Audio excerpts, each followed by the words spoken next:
अस्सलाम वालेकुम। आज हम डिस्कस करते हैं लॉ ऑफ मास सेक्शन में एक्टिव मास के बारे में कि एक्टिव मास क्या होते हैं।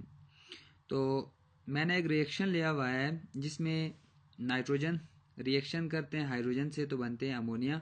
ये एक रिवर्सिबल रिएक्शन है, मींस रिएक्टेंट प्रोडक्ट में भी चेंज होते हैं तो प्रोडक्ट रिएक्टेंट में भी चेंज हो रहे हैं।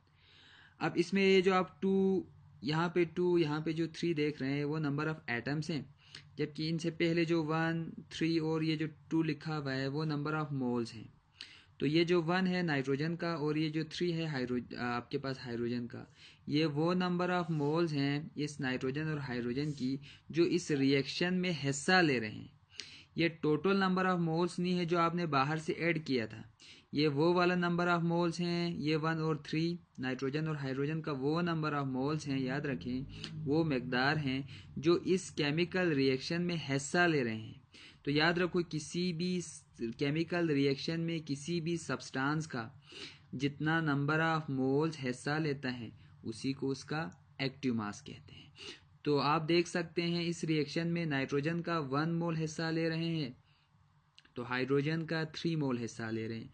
तो ये जो 1 है वो एक्टिव मास है नाइट्रोजन का और ये जो 3 है वो एक्टिव मास है हाइड्रोजन का। तो सिंपल एक्टिव मास कहेंगे the number of moles of substance they take parts in chemical reaction, उसी को हम उसका एक्टिव मास कहेंगे। एक और एग्जांपल दे दूं तो सल्फर डाइऑक्साइड रिएक्शन करते हैं ऑक्सीजन से तो बनते हैं सल्फर ट्राइऑक्साइड। ये भी एक रिवर्सिबल रिएक्शन है। आप इसमें देख सकते हैं सल्फर डाइऑक्साइड का 2 मोल्स ऑक्सीजन के 1 मोल से रिएक्शन कर रहे हैं। तो चूंकि इधर सल्फर डाइऑक्साइड का 2 मोल्स इस रिएक्शन में हिस्सा ले रहे हैं तो ये जो 2 है वो एक्टिव मास है सल्फर डाइऑक्साइड का, तो ये जो 1 है वो एक्टिव मास है ऑक्सीजन का। एक्टिव मास को हम मजीद तफसील से समझते हैं। फ़र्ज़ करें आपने 1 kg शुगर लाया, चीनी 1 किलोग्राम चीनी लाया बाज़ार से। उस 1 किलोग्राम लाया तो आपने 1 किलोग्राम था, उस 1 किलोग्राम में से आपने सिर्फ 500 ग्राम चीनी को इस्तेमाल किया चाय बनाने के लिए।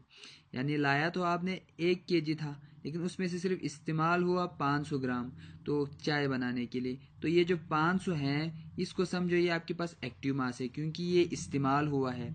ये आपने लाया तो 1 केजी था लेकिन इसमें से 500 ग्राम इस्तेमाल हुआ है, तो ये जो 500 ग्राम है वो आपका एक्टिव मास है। तो एक्टिव मास में फिर दोहरा दूं, किसी भी केमिकल रिएक्शन में किसी भी सब्सटेंस का जितना नंबर ऑफ मोल्स हिस्सा लेगा उसी को उसका एक्टिव मास कहेंगे। एक्टिव मास को हम लोग कंसंट्रेशन के टर्म में भी कह सकते हैं कि हम कह सकते हैं किसी भी सब्सटेंस का जितना अमाउंट जितना कंसंट्रेशन उस केमिकल रिएक्शन में हिस्सा लेगा तब भी हम कहेंगे उसी को एक्टिव मास। और कंसंट्रेशन के लिए हम लोग इस्तेमाल करते हैं एक्सप्रेस करते हैं स्क्वायर ब्रैकेट में। जब भी स्क्वायर ब्रैकेट आ जाए मींस वो बात करें कंसंट्रेशन की, और कंसंट्रेशन के लिए जो आप यूनिट इस्तेमाल करते हैं वो है मोल पर डीएम क्यूब। ये यूनिट है कंसंट्रेशन का और कंसंट्रेशन को एक्सप्रेस करते हैं हम स्क्वायर ब्रैकेट से। तो ये था ला आपके पास लॉ ऑफ मास सेक्शन में इस्तेमाल होने वाले टर्म्स एक्टिव मास के बारे में। अब हम डिस्कस करेंगे नेक्स्ट लेक्चर में लॉ ऑफ मास सेक्शन के बारे में।